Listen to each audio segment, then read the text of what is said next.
Et ces jours-là, on allait amener quoi? Le bois, le clou et le marteau. Voilà. Alléluia. Sur la croix de Golgotha, qu'est-ce qu'on a amené? Le clou, le marteau et le bois. Mais est-ce que ça peut me faire peur? Non, ce sont des choses que je suis habitué de voir dans notre maison. Depuis que je suis né, je vois le marteau, je vois le clou, je vois le bois. C'est pourquoi quand on vient avec le bois pour me crucifier, je leur dis, ne vous en faites pas, moi-même que vous voyez là, je suis le bois vert.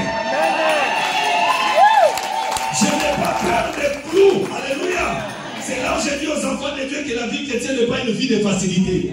Il faut accepter le marteau, il faut accepter le clou, il faut accepter le bois, il faut accepter qu'on te crucifie.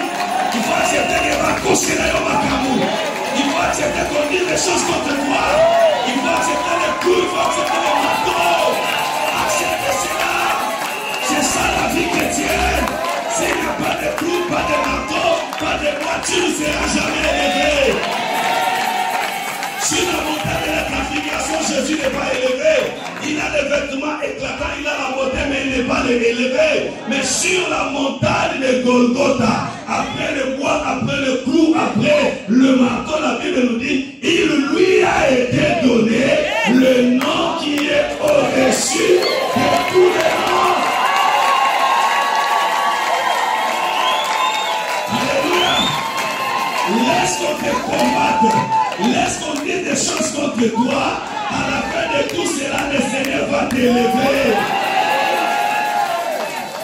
J'ai rencontré Joseph dans la prison en train de pleurer. Je lui dis, Dieu, ne pleure pas. Tu pleures pourquoi? Il me dit, Lévi. En réalité, moi, je n'ai pas voulu violer la femme de Potiphar. C'est la femme de Potiphar qui a voulu me violenter. Mais qu'est-ce qu'elle est allée dire là-bas? Ça me fait mal. Je lui dis, grand frère, calme-toi. Donne seulement le temps. Quelqu'un dit le temps. Ah, j'ai pas entendu, donne seulement le temps. Un jour, Joseph et la femme de Potiphar, vous allez vous rencontrer. Et j'étais là en Égypte, la première rencontre entre Joseph et la femme de Potiphar. Joseph a déjà quitté la prison. On lui a changé le nom de Joseph en Tchafnat Barnéach, le révélateur des songes. Et Joseph est devenu gouverneur en Égypte, un poste qui n'a jamais existé. Je déclare que sur cette terre, tu auras un nom et tu auras une place. Et je vois la femme de Potiphar qui allait faire le marché et quelqu'un a crié Tchafnat Barnéach. La femme de Potiphar s'est agenouillée sans savoir de quoi il s'agissait. Et elle demande à ses voisins, c'est quoi? On lui dit, il y a un homme qui passe. Cet homme, quand il passe, tout le monde ne peut pas le regarder. Il faut s'agenouiller parce que c'est lui qui vient après les rois. La femme de Potiphar a triché, elle a levé le visage. On dit, oh mais ça c'est Joseph. Non, c'est Joseph qui est devenu comme ça. Je me suis agenouillé moi devant Joseph. Je lève ma main et le proclame. Même les membres de ta famille qui t'ont crucifié, tes amis qui t'ont crucifié, un jour ils changeront de langage. Ils vont comprendre que le Dieu de Siméon Kadina est le véritable Dieu. En venant ici, tu ne perds pas ton temps. Un jour, ils changeront de langage. Ils s'agenouilleront devant toi. Oui, je vous ai dit, en Égypte, je vois Joseph debout et je vois le frère de Joseph agenouillé. Et ce jour-là, j'ai dit, l'Issakoulier, Latinzoto. Oui, Joseph a dit, j'ai vu ma gerbe debout et vos gerbes qui étaient à genoux, ils n'ont pas pu. Même son père a dit, Joseph, est-ce que tu penses que le père, la mère et tes frères viendront t'agenouiller à terre devant toi? Alléluia. Joseph n'a parlé que du soleil, de la lune et des étoiles. Eux-mêmes, ils ont interprété les solières. Laisse les gens interpréter vos songes. Je déclare que tu as des songes qui seront interprétés un jour. Quelqu'un dit amen très fort. Alléluia. Yaya, si tu n'es pas haï, sache que tu n'as rien dans ta vie. Je vais vous dire qu'il y a certaines personnes qui sont contre toi, ce n'est pas que tu es mauvais, mais c'est parce qu'ils voient les doigts de Dieu dans ta vie. Aïe, aïe, aïe, aïe, aïe, aïe, aïe, aïe. À cause de tes bienfaits, tu seras haï. Vous êtes avec moi? Je vois les seigneurs qu'on veut crucifier et on demande aux Juifs, choisissez entre Jésus et Barabbas. Ils ont dit crucifier Jésus. J'ai posé la question au Christ, mais toi tu as des ennemis comme ça. Ils sont très nombreux. Christ me dit, Lévi, ne t'en fais pas. Parmi ces ennemis-là, il y a des médecins. Je vous ai dit ça, n'est-ce pas? Il y a des médecins parmi ces ennemis. Ces médecins qui étaient habitués à voler l'argent de la femme de la perte des sang pendant 12 ans. Oui, je vous dis la vérité.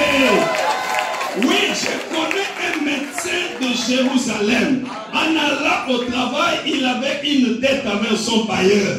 Sa femme a dit, mais tu vas, nous serons délogés. Il a dit à sa femme, tranquillise-toi. Aujourd'hui, dans mon cabinet, je vais recevoir la femme de la perte de sang pendant 12 ans. Elle va me donner 100 $ au retour, nous allons payer. Elle est partie dans son cabinet, 6h, 7h, 8h, 9h, 10h, 11h, 12h, 14h, la femme ne venait pas. Quand elle me pose la question, pourquoi elle n'est pas venue, on lui dit, non, cette femme ne viendra plus jamais. Cette femme ne viendra plus jamais. Tu n'auras plus l'argent de cette femme. Pour quelle raison? On lui dit, Jésus est passé sur une avenue et cette femme a touché son vêtement. Les sorciers de ta famille ne te verront plus jamais. Parce que Dieu a envoyé Lévi à Paris et il priera pour toi aujourd'hui, pas demain, aujourd'hui. Je dis pas demain, je dis today. I want to pray for you today. I feel to the power of Jesus. Aujourd'hui, soyez bénis au nom de Jésus. Et papa, si vous savez, on me dit encore parmi ces gens qui ont demandé qu'on tue Jésus, il y avait des boulangers d'Israël. Les boulangers de Jérusalem. Vous savez pourquoi? Parce que quelque part, il y avait une croisade de plus de 5000 personnes. Quand ils ont vu ça, ils ont multiplié la fabrication de pain parce qu'ils savaient qu'à la fin, ils viendront vendre le pain. Malheureusement, 15h, 16h, 17h, 18h, il n'y avait pas d'acheteurs. Leurs pains ont pourri. Ils demandent pourquoi. Ils disent, c'est Jésus-là. Il a multiplié et les pains et les poissons. Oh, ce n'est pas fini. Il y avait aussi des vendeurs de tombeaux. Il y a une famille qui a perdu leur frère. Cette famille était composée de 3 personnes.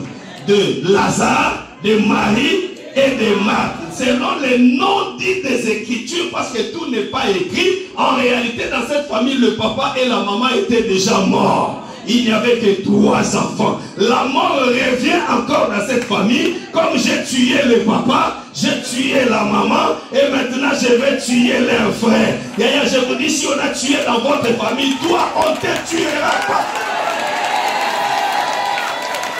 Je détruis la mort précoce dans votre famille. Alléluia. Hérode qui a tué Jacques, il croyait qu'il tuera aussi Pierre. Yaya Tokokanité. Toutes les étoiles sont des étoiles, mais ils ne brillent pas de la même façon. Nous sommes nés dans une famille, mais nous ne nous ressemblons pas. Nous avons le même sang, mais moi, mon sang n'est pas succulent. Mais moi, le sang que j'ai, c'est le sang que Jésus m'a donné sur la croix de Golgotha. Le créateur des eaux, des cieux et de la terre, il a eu soif. Au lieu de lui donner de l'eau, on lui a donné le vinaigre amer. Il a bu et il m'a accouché ce jour-là, mon sang est devenu amer.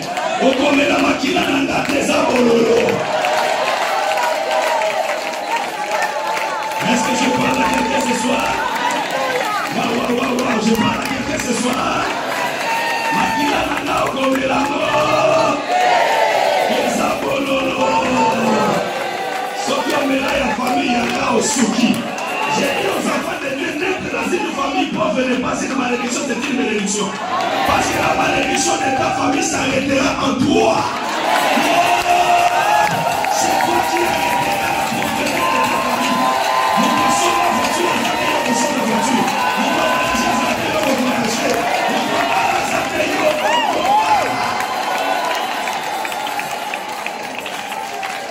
Je suis né dans une famille pauvre, mais ce n'est pas une malédiction. C'est une bénédiction de l'Éternel. Parce que par moi, les choses vont changer.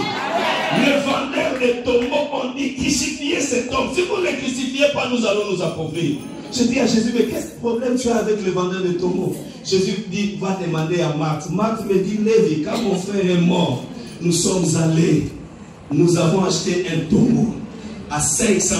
On a donné l'avance de $300, la compte. Nous sommes restés avec eux. $200. Après l'enterrement, 5 jours après, ce monsieur est venu nous demander les $200. Moi, Marie, je lui dis, non, on ne te donnera pas l'argent. Au contraire, c'est à toi de nous restituer l'argent et de récupérer votre tombeau. J'ai dit au vendeur de cercueil de récupérer les cercueils. Tu ne seras pas enterré à Paris. Tu n'es pas venu ici pour laisser ton corps. Est-ce que je parle à quelqu'un? Tu n'es pas venu ici pour laisser ton corps. Tu es venu pour travailler, être béni, soutenir l'œuvre de Dieu, soutenir ta famille. Lève la main, dis, je ne mourrai pas. Quel que soit le nombre des adversaires, moi je ne mourrai pas à Paris. Je ne suis pas venu ici pour laisser ma peau ici. Je suis venu pour travailler et soutenir ma famille. J'entends quelqu'un commencer à déclarer. Déclare, je ne mourrai pas. Je ne mourrai pas ici. Quelle que soit la maladie, le problème, les difficultés, je ne suis pas venu ici pour mourir. Que celui qui a déclaré que cela s'accomplit dans sa vie. Celui qui attend ta mort, qu'il soit confondu. Alléluia. Que le Seigneur puisse confondre celui qui attend ta mort. Tous les cercueils qu'ils ont achetés, nous avons dit, le deuil de Lazare a été annulé. Parce qu'en Israël, le deuil était fait pendant 40 jours. C'est le 40e jour que les gens se dispersent, savent que c'est fini. Mais j'ai demandé à Jésus, mais pourquoi tu as attendu le 4e jour? C'était quand même pénible. Jésus me dit, mais Lévi, qu'est-ce que tu veux? Moi-même, je ressusciterai le 3e jour. Et tu veux que Lazare ressuscite le 40e jour? Avant moi?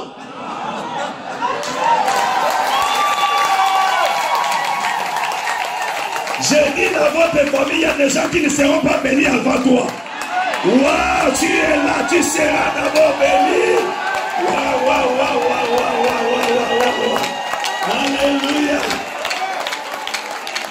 Le problème, c'est que Léa, même si elle n'est pas belle, c'est à elle la prédominance. Déclare ta beauté comme tu veux. Moi, je ne suis pas beau. Mais on est là ensemble.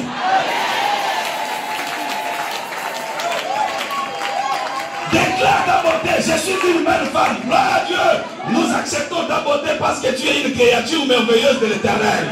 Mais ce qui est essentiel pour nous, ce n'est pas l'extérieur, mais c'est l'intérieur.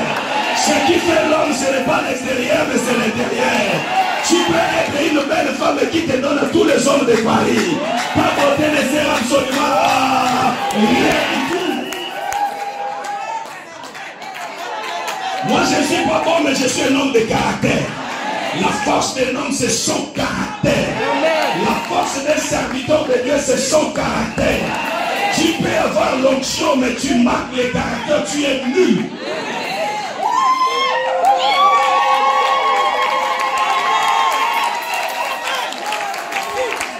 N'acceptez pas les hommes de Dieu comme a dit papa parce qu'il a une voiture, il a une chaîne de télévision, il a une grande église. Non, yaya.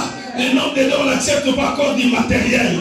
Si c'était le matériel, Ouerasson serait le plus grand apôtre de Kinshasa. Si c'était le matériel, Jules Piana serait un apôtre. Si c'était le matériel, mon ami Ouerasson, on a étudié avec lui, les grands frères, on a étudié, on a passé la nuit pendant 3 ans avec lui, on a fini les gradés avec lui, les restes de gradés.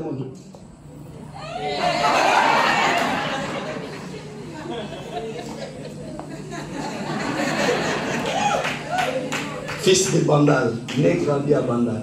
Moi, fils de Kinshasa. Vous savez quand on a fini? «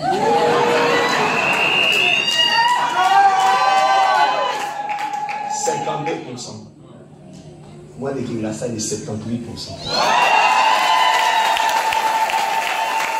Petits enfants de grenier, car celui qui est en vous, il est plus grand que celui qui est dans le monde. Alléluia. Mon Jésus est plus grand. C'est pourquoi j'ai dit aux enfants de Dieu, pour être béni, il ne faut pas avoir une seule nature, il faut avoir 2 natures. Celui qui a une seule nature ne sera jamais béni. Ça vous avez compris? À ce moment-là.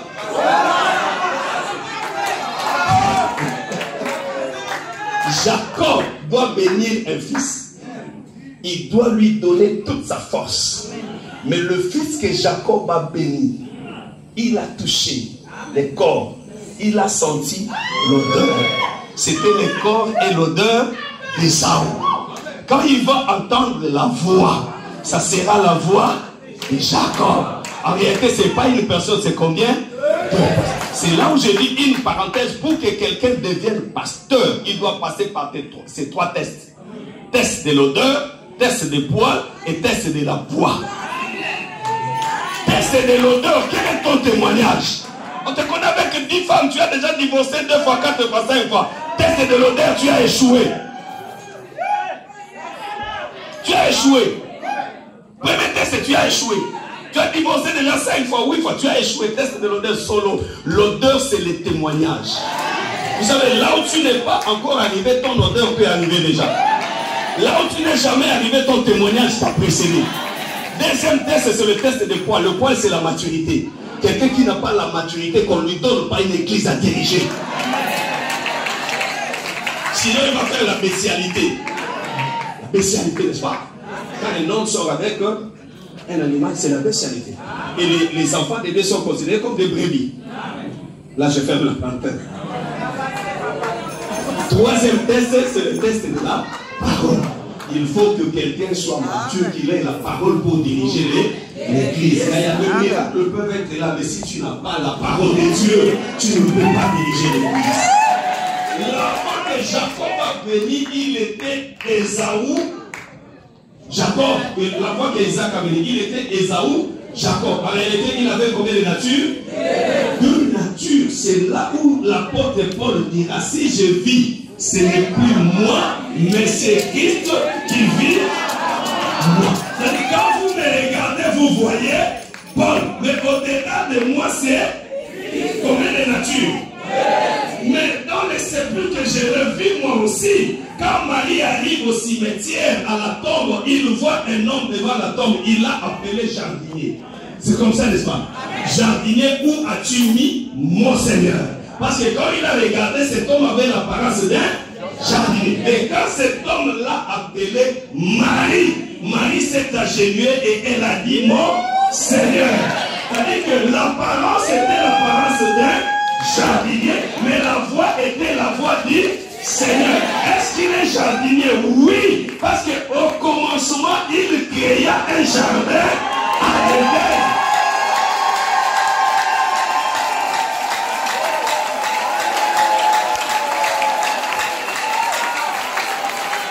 Et quand il a planté un jardin en Éden, l'homme qu'il a placé dans le jardin, il lui dit, je te place pour cultiver. Donc le jardinier a créé un jardinier. Or le jardinier, c'est celui qui fait fructifier son champ. Et la Bible dit, tel il est, tel nous sommes. Que le Seigneur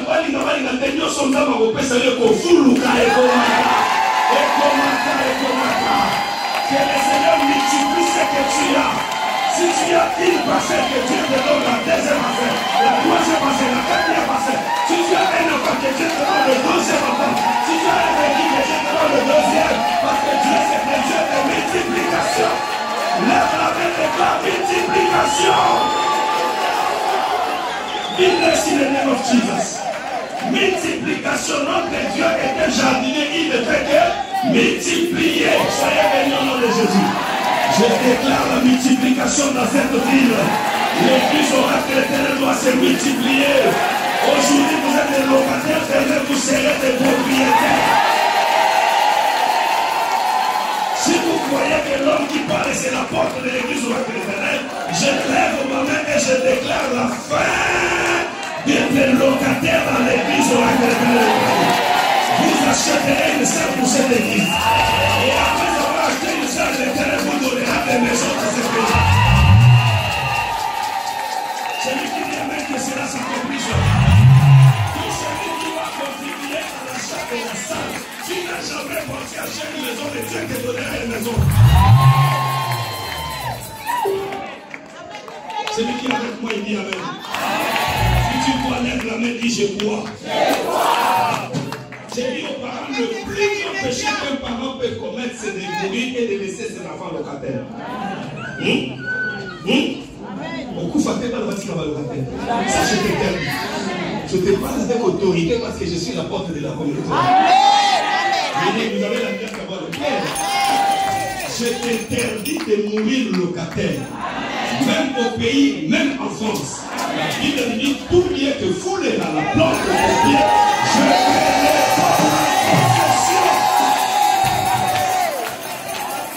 ce pays vous est donné. Je déclare que ce pays vous est donné. Ne vivez pas comme des passagers, vivez comme quelqu'un qui est assis. J'arrive à Luanda. On me dit ce message-là, tu ne seras pas béni, tu es dur dans ton message. Mais j'ai des gens ici qui étaient avec moi à Luanda. 3 ans après, j'ai acheté une maison à Luanda. À cause de cet évangile qui est dur. Parce que le problème, c'est que je te prêche, moi et toi, nous devons nous rencontrer dans les scènes d'Abraham un jour. Je crois que je n'avais été le soleil à Ndeke, à Lembourg pour que tout se gagne. Non, mon problème, c'est de te dire des grandes vérités qui vont aider ta vie. Première personne qui a donné une vision, c'est un ami de la destinée. Vous avez dit amen? Un ami de la destinée, même si vous avez des problèmes, vous allez vous pardonner. Même si ça chauffe, vous finirez par vous pardonner. Ne vous en faites pas, ne vous en faites pas. Il vous aime. C'est un ami. Il va vous aider. Allez. Et toutes les choses qu'on dira contre vous, il ne croira pas. Vous serez comme les États-Unis et Israël. Amen. Si on frappe Israël, la première chose que les États-Unis font, c'est de contre-attaquer d'abord. Et c'est après qu'on demandera à Israël, c'était quoi au juste? Qu'est-ce que tu as fait? Mais je ne pose pas d'abord la question. Un ami de la destinée, il va te protéger.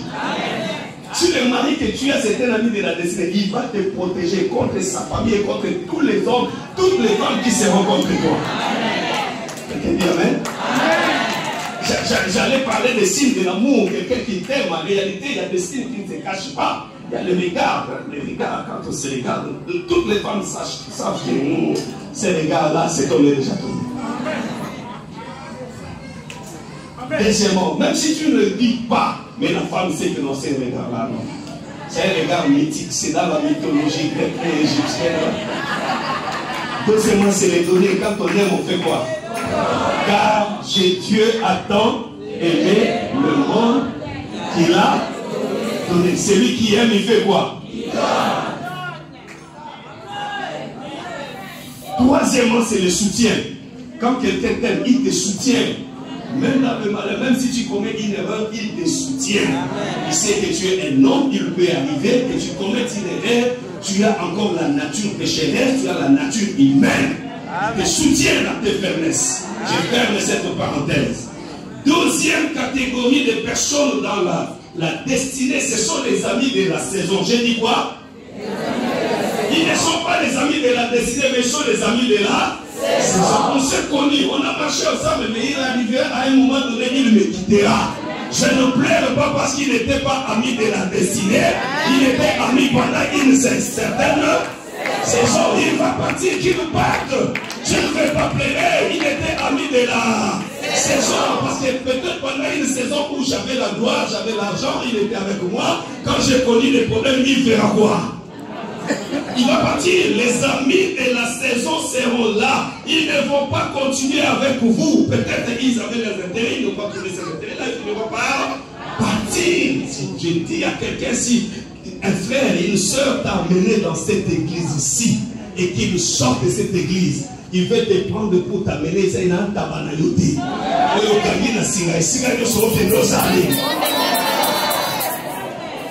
Si tu veux partir, va-t'en. Laisse-moi, je serai ami de la destinée du pasteur Siméon. Parce que je vivrai dans cette zone la puissance et l'onction de l'Éternel. Les amis de la destinée ne se séparent pas. Les amis de la destinée continuent la marche ensemble. Soyez bénis au nom de Jésus. Oh, celui qui a dit amen, que Dieu le bénisse.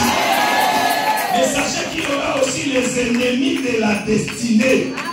Dans la porte de la destinée, il y a des gens qui ne vont pas supporter votre bénédiction.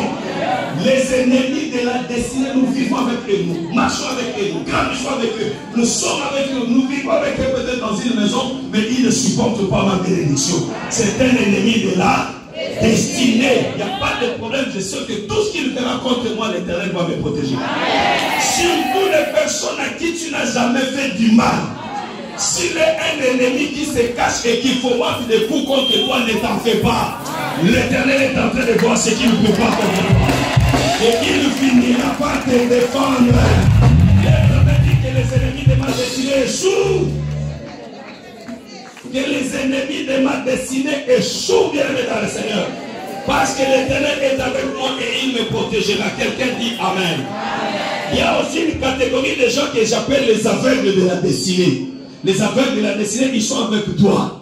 Ils voient seulement ton apparence. Mais ils ne voient pas ce que Dieu est en train de prévoir dans ta vie. Ce sont les aveugles de la destinée. Il y a des gens qui peuvent te refuser aujourd'hui, te nier, te quitter aujourd'hui. Leur problème, ils sont à... Ils voient le présent. Mais ils ne voient pas de grandes choses que Dieu fera dans... Laissez-les partir, ce sont les aveugles.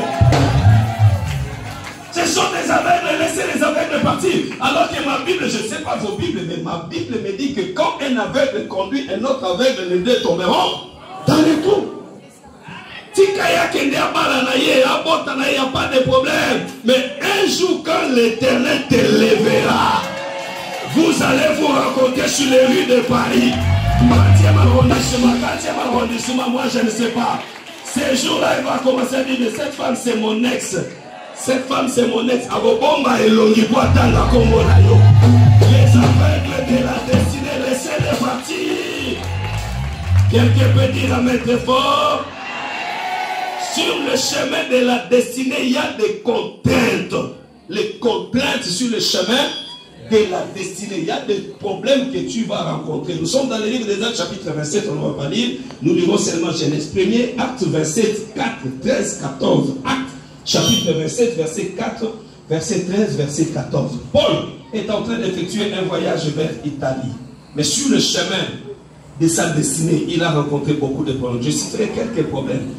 Premier problème qu'il a rencontré, c'est l'incompréhension des gens qui étaient avec lui dans la navire. Pierre, Paul leur dit, Dieu m'a parlé. Mais le capitaine n'a pas voulu écouter Pierre. Le capitaine est allé écouter le matelot. Le matelot lui dit, devant, il n'y a pas de tourbillon, c'est bien, nous allons passer. Mais Paul dit, les dieux que je sers m'a démontré que là où nous allons, il y aura un vent impétueux. On peut dormir ici et partir demain. Ils n'ont pas voulu écouter.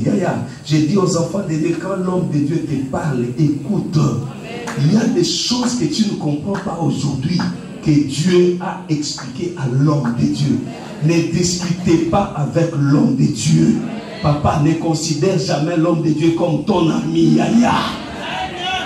Même si c'est toi qui lui achètes des vêtements, qui ne deviennent pas ton ami. L'homme de Dieu doit toujours être considéré comme un père, un papa. Même s'il n'a pas d'argent, c'est toi qui payes son loyer. Tu dois toujours le respecter. Hein? Est-ce que j'ai parlé à quelqu'un? Respecter l'homme en qui Dieu a donné l'onction pour paître les troupeaux. Même si tu as des diplômes, tu es plus beau, je ne sais pas moi, tu as beaucoup plus d'argent, il n'y a pas de problème. Laissez les païens nous qualifier comme ils veulent. Parce que selon les païens, les hommes de Dieu sont des impudiques, ils sont des aventuriers. Laissez-les, papa. Je vous dis, regardez-moi, ça c'est un billet de 10 euros. Est-ce que vous avez déjà rencontré un faux billet de 10 euros? Ça existe, oui ou non? Qui est déjà tombé sur un faux billet d'euros? Ah oui, ma question est la suivante. Les jours où tu as rencontré un faux billet d'euros, tu t'es décidé de ne jamais toucher au billet d'euros. C'est comme ça? Qu'est-ce que tu t'es décidé? Tu as dit, désormais, je serai prudent. Lorsque je me donne les billets, je vais faire quoi? Je vais vérifier. Si c'est le faux, je fais quoi? Je jette. Si c'est le vrai, je fais quoi? Partout où il y a le vrai, il y a aussi le faux. Laissez les païens nous qualifier comme ils le veulent. Mais nous qui avons les yeux pour voir, nous avons la révélation. La Bible dit, vous connaîtrez un arbre par ses fruits. Il n'y a que les aveugles qui ne découvrent pas les fruits. Les hommes qui ont des yeux découvrent, non, cet homme a l'onction de Dieu. Il a aussi les fruits dans son aspect comportemental, émotionnel. Je sens que c'est un homme de Dieu. Il a en lui et le caractère, et la parole de Dieu, et la crainte de Dieu. J'entends quelqu'un dire Amen. Oh, est-ce que tu peux dire Amen très fort? On n'a pas écouté Paul, mais quand ils sont partis, première obstacle qu'ils ont rencontré, c'était le vent. Un vent léger. La Bible dit qu'ils ont rencontré un vent léger. Est-ce qu'on peut dire tous un vent léger? Un vent léger. Paul dit, vous voyez ce que Dieu m'avait montré, vous n'avez pas voulu m'écouter. Un vent léger dans la destinée. Il y a des petits problèmes que tu vas rencontrer dans la destinée, dans ton cursus, dans ton parcours. Tu vas rencontrer des petits problèmes. À cause des petits problèmes, il ne faut pas faillir. Garde ta foi. Amen. Et après le vent léger, ils ont rencontré un vent qu'on appelle Hérakilon en hébreu. Ce vent, c'est un vent qui leur donnait le sens contraire. C'est-à-dire, pendant que la navire veut aller en devant, le vent qu'on appelle Hérakilon le pousse en arrière. C'est pour dire que dans votre destinée, vous allez rencontrer des problèmes qui vont vous booster derrière au lieu d'aller en avant. Ça sera peut-être des mensonges, des combats, des problèmes. Ne vous découragez pas. Je ne sais pas qui est en train de traverser Hérakilon en ce moment. Peut-être il est là. Que l'Éternel te donne la force de ne pas reculer mais d'avancer. Continue à confesser la foi de l'Éternel. J'ai prêché en Angola 2005. Dieu m'a utilisé dans une parole de connaissance. Une femme était chassée de son mariage parce que son mari a perdu une somme de $2000 dans leur maison. Alors qu'en réalité, c'était les beaux-frères qui avaient volé l'argent. Dieu m'a utilisé, je prophétisais. Et l'homme et la femme étaient dans la salle. Mon vie, après, on a prié et nous sommes allés voir le beau-frère. 2 ans après Yaya, le beau-frère a accepté que c'était lui. Et le foyer s'est réconcilié. Dieu les a réconciliés. Il y a des problèmes qui t'arriveront dans ta vie. Il y en aura. Et là, il y en aura. Mais je te donne un conseil, il ne faut pas faiblir.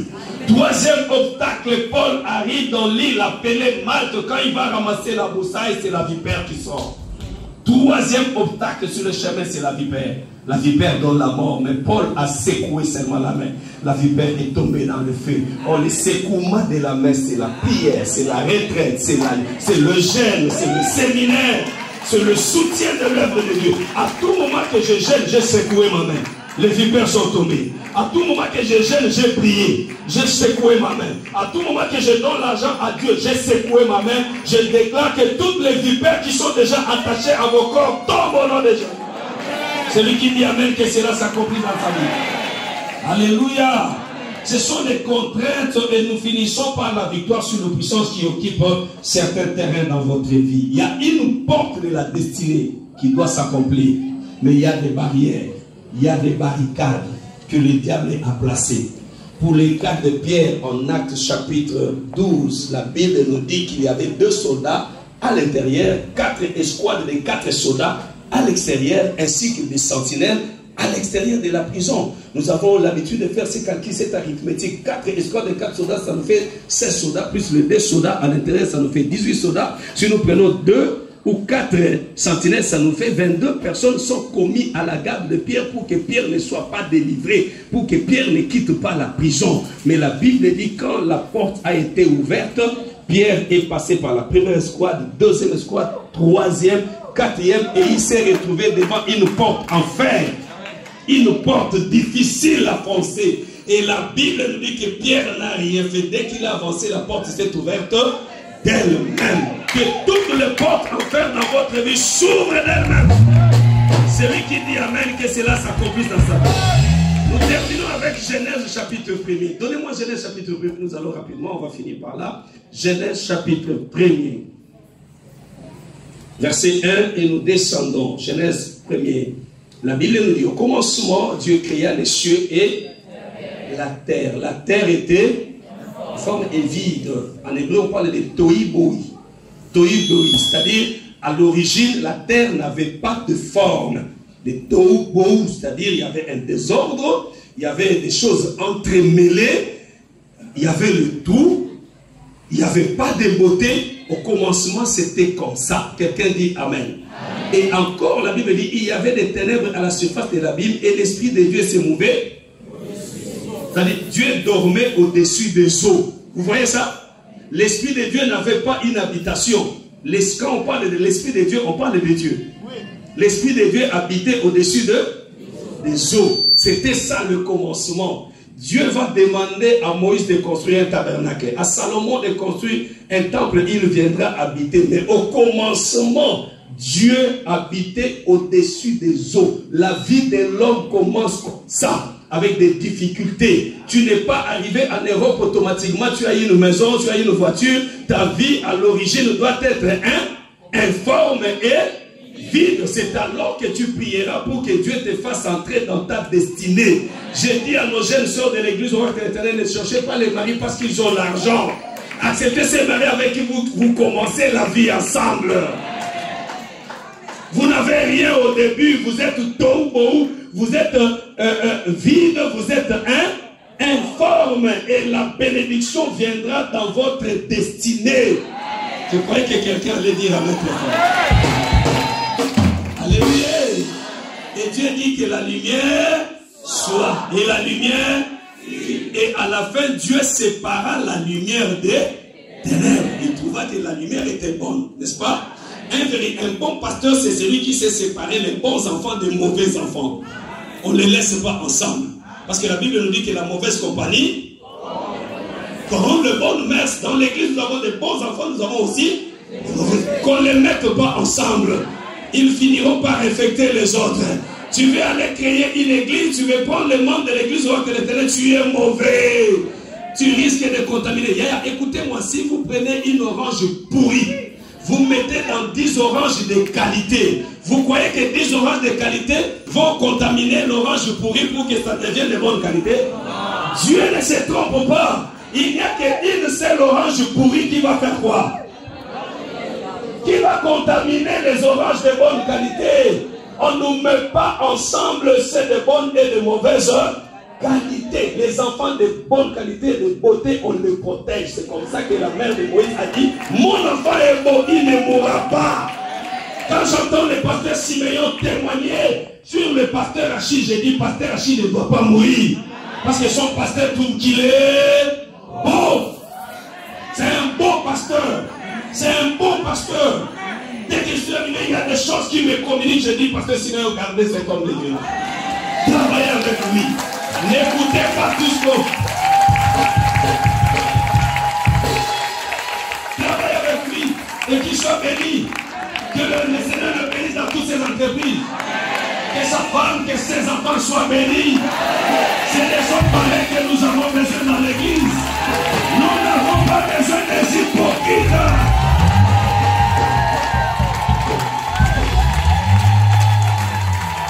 Les hypocrites dans l'église, quand il est avec toi, il parle en bien.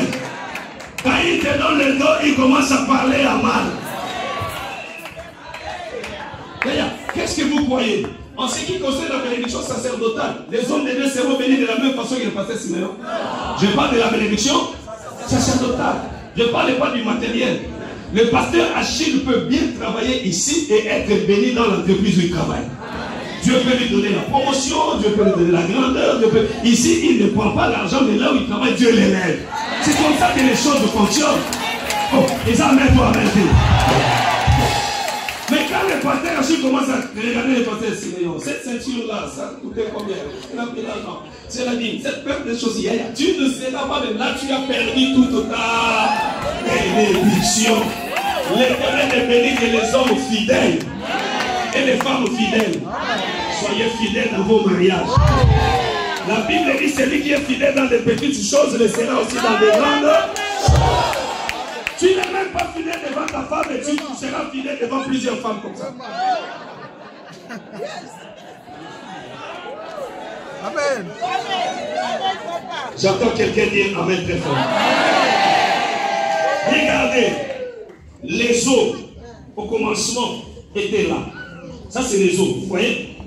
Cet habit, c'est les eaux. Au-dessus des eaux, il y avait la terre. N'est-ce pas? Au-dessus de la terre, il y avait les ténèbres. Vous avez vu? Regardez, j'ai travaillé maintenant comme un pédagogue. Nous avons les eaux, nous avons la terre et nous avons les ténèbres. Le problème de Dieu, ce n'est pas les ténèbres. Ce n'est ni la terre, mais c'est les eaux. Ces eaux-là ont une destinée. Même si ces eaux-là sont englouties par la terre, par les ténèbres, mais Dieu a une pensée pour eux, ces eaux-là. Vous êtes avec moi? Quand Dieu va commencer les choses, il créa la lumière. Et après avoir créé, il fit quoi? Il sépara les ténèbres de la lumière. Et les eaux restent avec un seul ennemi. Les ténèbres sont partis.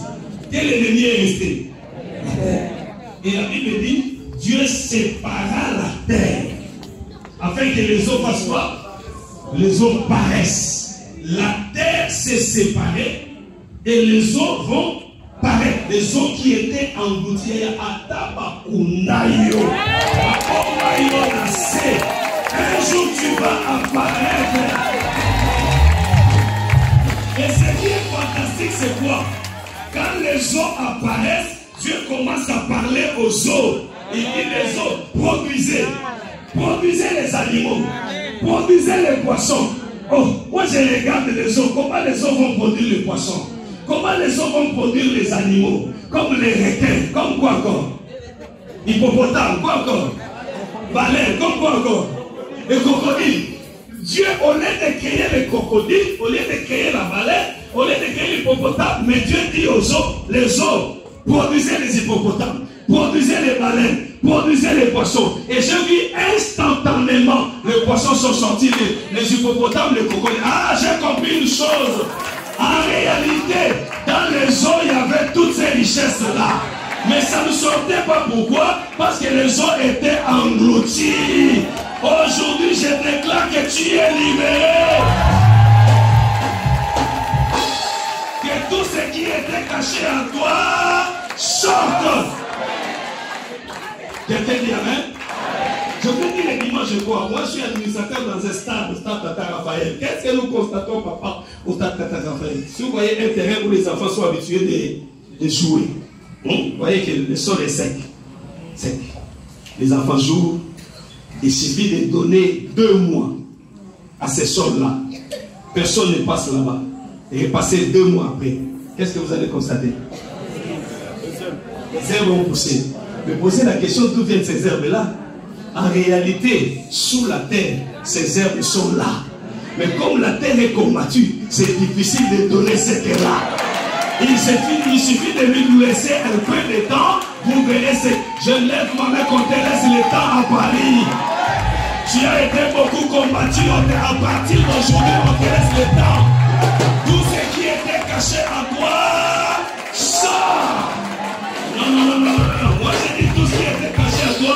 Toi, tu vas te lever, tu commences à faire sortir ton mariage, tes enfants, ton salaire. Tout ce qui était caché à toi, sort. Qu'est-ce qui sort dans ta vie? Ma santé, ma bénédiction, mon mariage a été caché il y a longtemps. Alléluia. Que ton emploi sorte, que ta santé sorte, que ta bénédiction sorte. Au nom de... Soyez bénis au nom de Jésus-Christ. Restez debout, nous allons prier.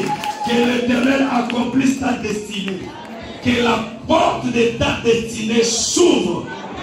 Celui qui dit Amen, cela s'accomplit.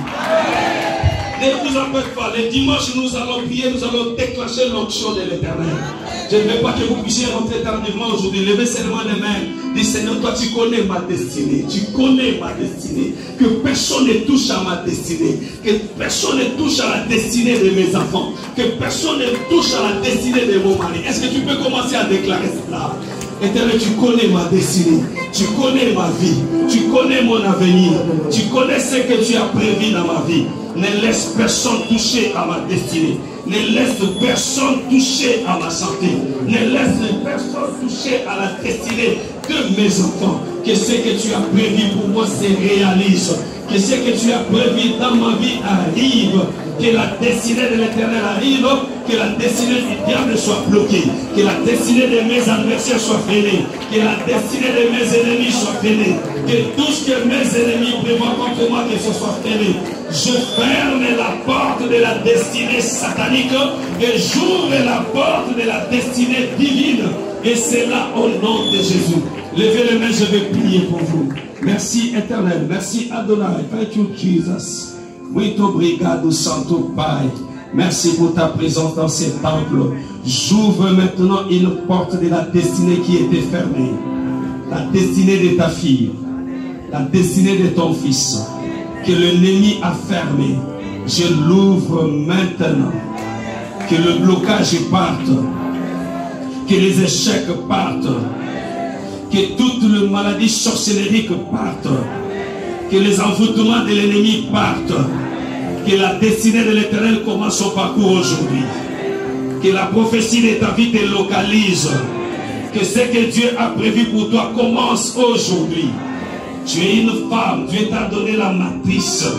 L'Éternel dit dans Ésaïe, moi qui ai mis la matrice dans le corps de la femme, pourrais-je encore fermer la matrice pour qu'elle n'accouche pas? Dieu se pose cette question-là. Dieu t'a donné la poitrine pour allaiter des enfants. Que Dieu te donne des enfants. Dieu t'a créé femme. Et la Bible nous dit que la femme a été créée à cause de l'homme. Que Dieu te fasse rencontrer l'homme de ta vie. Dieu me met à cœur de prier pour une veuve. Que l'Éternel te donne la force de répondre ta vie normalement. Que la grâce de l'Éternel soit sur toi. Que la bonté de l'Éternel se repose dans ta vie. C'est Dieu-là qui a permis que tu perdes ton mari. Que ce même Dieu-là te réhabilite. Il a dit qu'il est le mari de veuve qui se souvient de toi, qu'il pense à toi. J'ai prié pour une femme qui a des difficultés d'accoucher. Mais elle utilise parfois son argent pour soutenir les orphelins, les enfants d'autrui. Que l'Éternel agisse dans ta vie.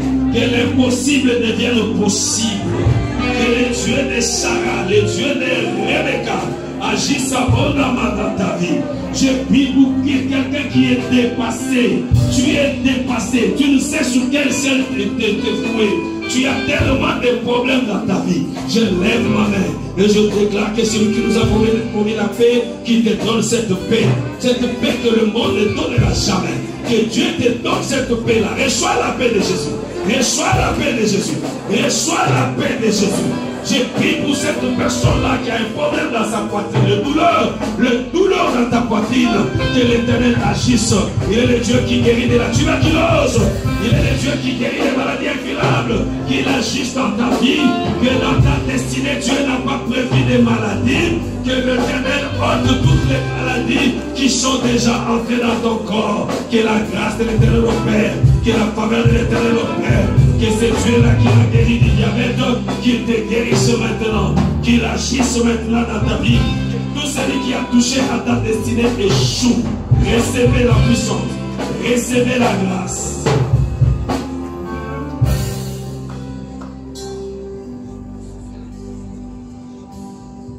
Tu es l'alpha et tu es oméga. Seigneur, on m'a dit qu'il y a de tes enfants qui viennent de loin pour arriver en ces lieux. Je les connais, Seigneur. Il y en a qui viennent de travail et se sont précipités pour arriver ici. Ce n'était pas pour me voir, parce que je n'ai rien à leur donner. C'était pour te rencontrer. Les personnes ne peuvent te rencontrer et rester le même. Tous ceux qui t'ont rencontré, leur vie ont changé. Change les vies de tes enfants qui sont ici. Ceux qui ont des troubles, des problèmes dans leur foyer, que la grâce de Dieu les accompagne. Dieu me dit de prier pour un problème de ménopause. Un problème de ménopause prématurée. Pourquoi le diable t'a jeté la ménopause à ton âge? Tu n'as pas encore l'âge, tu n'as pas atteint l'âge de la ménopause. Que l'Éternel ouvre ta maternité. Il est là, il est Dieu. Il agit. Il est là, il agit. Ta souffrance a dépassé les limites. Tes difficultés ont atteint leur apogée. Il est temps maintenant que la parole de Dieu s'accomplisse. Vous verrez la différence entre ceux qui me servent et ceux qui ne me servent pas. Seigneur, donne la différence dans la vie de tes enfants. Donne la différence. Que leur famille comprenne qu'ils vivent le véritable Dieu. Je bénis cette église. Je bénis tes enfants. Que personne ne touche à leur destinée. Là où Dieu a dit oui, que personne ne dise non. Au nom de Jésus. Amen.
Je suis un enseignant, quand je parle des fois, j'oublie le temps.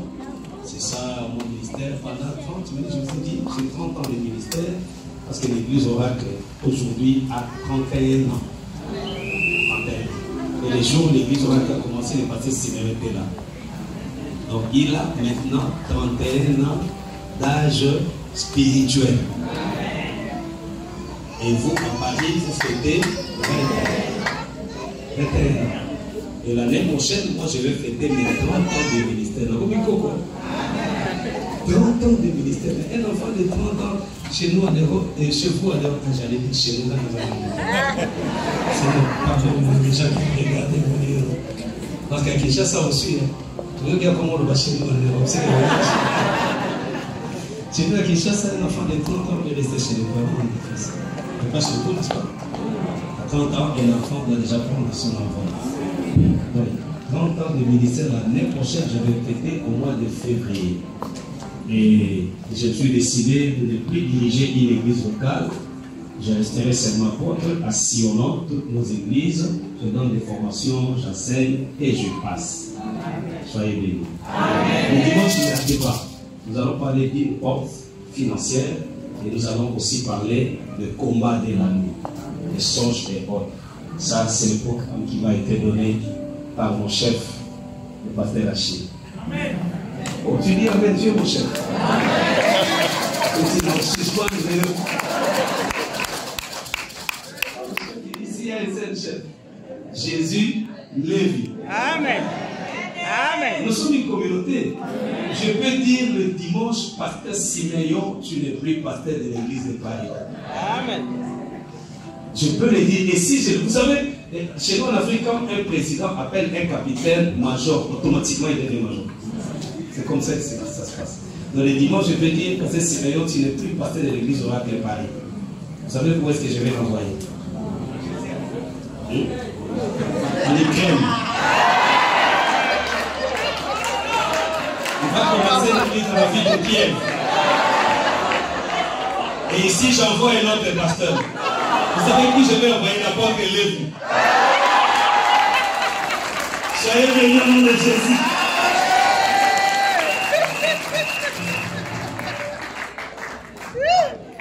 Alliance Yanganayo Zampalo. Alliance Yanganayo Zampalo. Alliance Yanganayo Yo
Alléluia.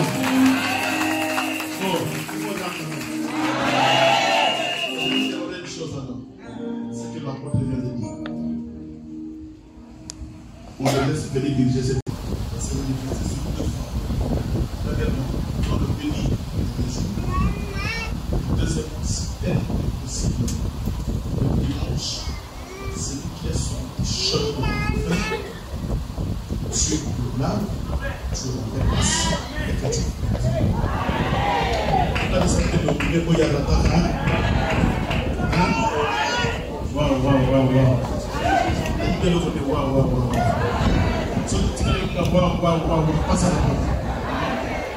nous apprenons toujours à le dimanche passé. Vous voyez, c'est les chefs qui commandent. Les chefs faciles. Qui le dimanche 13. Alléluia. Et dans votre fond, vous tenez le fond, une équipe de l'action de grâce. Venez tous là. On va apporter le soutien.